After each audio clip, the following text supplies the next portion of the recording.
Hey guys, welcome to Wrestling Days and welcome to this Wrestle Kingdom 12 review video.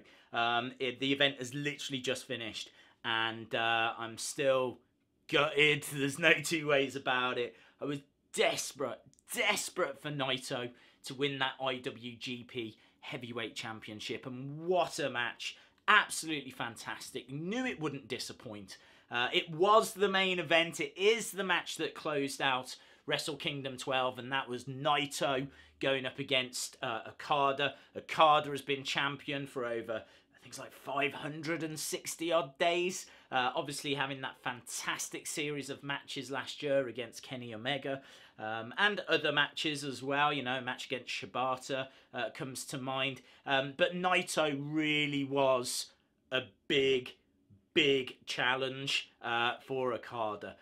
Because Naito has beaten Okada before, and Naito obviously had won that G1 Climax in order to get the opportunity to face Okada, and winning the G1 is not an easy thing to achieve. So yeah, what a match. It's really hard as well to know which was the better match. I know a lot of people out there will say Kenny Omega versus Chris Jericho. I think wrestling-wise, for me, it was Naito against Okada.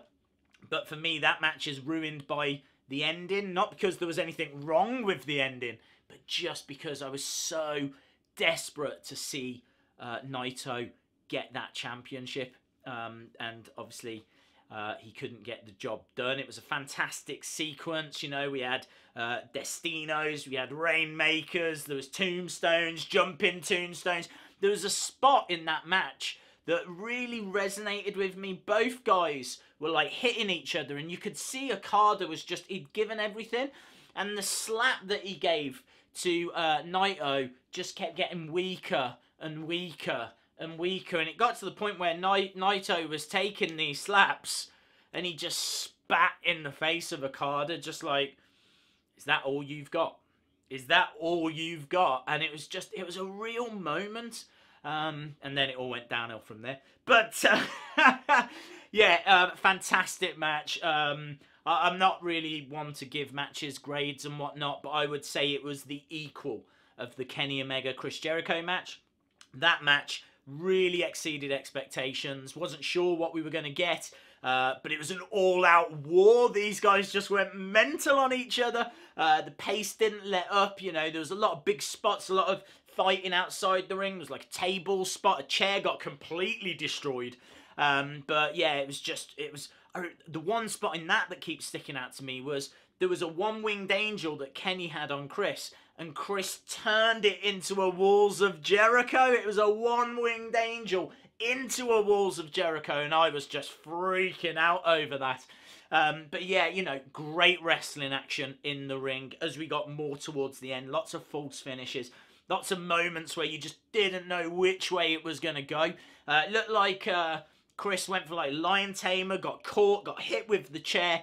That allowed Kenny Omega to hit the one-winged angel, can't even talk, the one-winged angel onto a chair, which gave Kenny Omega surely the biggest win in his career. I know that he didn't win a title here, he didn't win the IWGP title, but this match globally was attracting so much attention that everyone now is going to be talking about how Kenny Omega was able to beat an absolute bona fide legend, Hall of Famer, Chris Jericho. That will resonate around the world. So yeah, brilliant. Both those matches, both those main events absolutely lived up to expectations and exceeded them. I was slightly disappointed in Tanahashi versus Jay White. I couldn't get into it. I just really couldn't feel it. Jay White kept screaming, is this the ace? Show me the ace. You know, again, very similar to what Naito was doing with Okada. He was very much like, is this all you've got? But Tanahashi found a way to get the victory. I know that was a bit of a shock. I think a lot of people expected Jay White to get the victory because he'd literally just come back from like excursion, as they say, Ring of Honor. And so I think they kind of thought they were going to bring him in. Big moment. but it wasn't to be. Let's just go through the results quickly so that we know we've boxed everything off. The pre-show was the New Japan Rumble. Never know who's in this. There was a few surprises. Jushin Thunder Liger, I think, was kind of expected. Tiger Mask was in there. David Finlay was in there as well. But it was Kakihara, who I've got to be honest, I don't know a great deal about. But I know from what the commentators were saying, he'd just battled and beaten cancer, and you could tell it was a big moment. It came down to him and Cheeseburger, who I do know, big fan favourite, and obviously Kakihara found a way to get the victory there. So a nice moment, decent way to start it off. The match it's largely throwaway. It always is. It's not a major focus. A match that isn't throwaway. It was a great way to start this. The Young Bucks victorious over Roppongi 3K for those IWGP Junior Tag Team Championship belts. This had some great spots in it, some great moments, fast-paced, high-flying, everything you would expect from the Young Bucks. Brilliant way to start. And I didn't expect the Young Bucks to win here because kind of felt like Roppongi 3K, you know, they'd only joined end of last year and they'd won the championships, I think, in their first match. So it seemed like New Japan was all in on Roppongi 3K, but it wasn't to be. The Young Bucks picked up the victory. Next, we had the Never six-way openweight tag team championship match. This was just carnage. It was a gauntlet match. Yeah, I mean, what can you say? Chaos picked up the victory over Bullet Club. It came down to those two teams. I thought that Bullet Club were going to retain, but they didn't. Chaos pick up the win, and it's a massive win for Chaos in a match that was good. It had its moments, but to be honest, it's not one of the most memorable from the night. One of the most memorable of the night was easily Kota Ibushi against Cody Rhodes. Cody and Brandy looking like $1 million. Fantastic entrance gear. And even Brandy getting in on the action. You know, there's a moment where Kota goes out to the outside. Brandy's knocked out. Kota picks her up, just like I think he's going to take her to get medical help. That allows Cody to sneak attack Kota, and then it becomes apparent that Brandy wasn't really injured. It was all part of a plan, and there was a crossroads to the outside. What a spot that was. Fantastic match. Great match. And Kota Ibushi picks up a big win. Be very interesting to see where Kota goes from here. It could be after Kenny Omega. It could be after Okada. Really, the decision is down to him.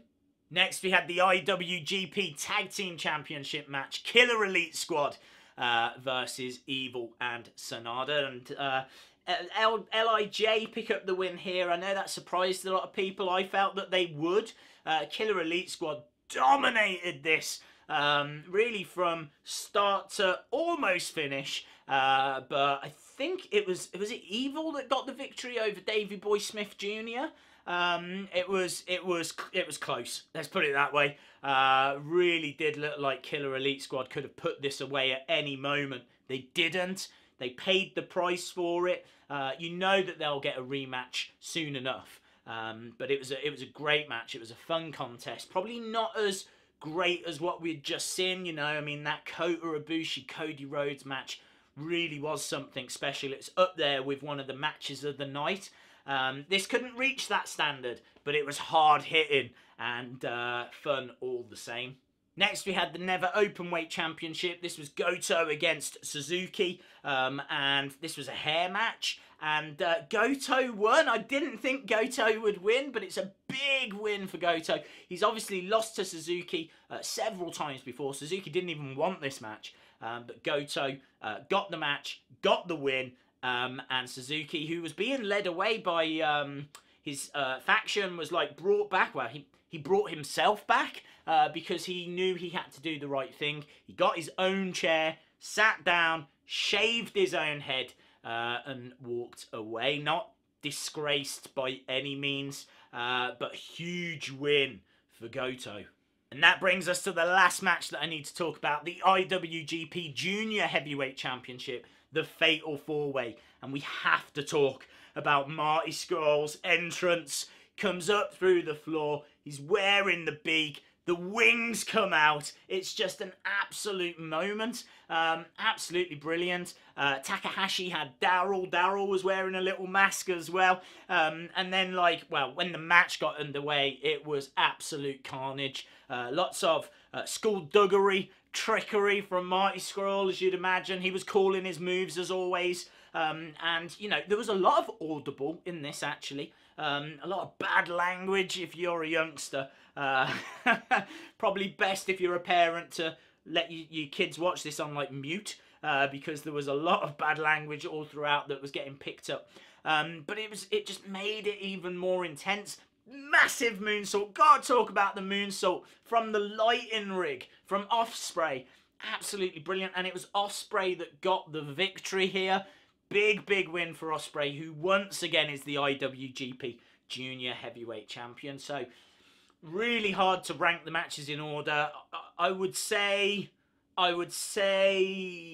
Naito against Okada first as the top match. Then Kenny against Jericho. Then that fatal four-way. Then Cody versus Ibushi. And, well, the rest kind of fills itself out. But if you saw this, if you watched this, you were not disappointed. It lived up to the hype. Maybe Wrestle Kingdom 11 was a touch better last year. But this still had crazy spots, crazy matches. I really struggle to see WWE putting out anything that can match this level of entertainment, this level of wrestling ability. They've got the wrestlers. They just need to use them better. So we'll have to see. The challenge once again, the gauntlet once again has been thrown down by New Japan Pro Wrestling in what was a fantastic show. Let me know your thoughts in the comments below. If you enjoyed the video, give it a like, hit the subscribe, all of that good stuff. And hopefully, see you again next time. Bye for now.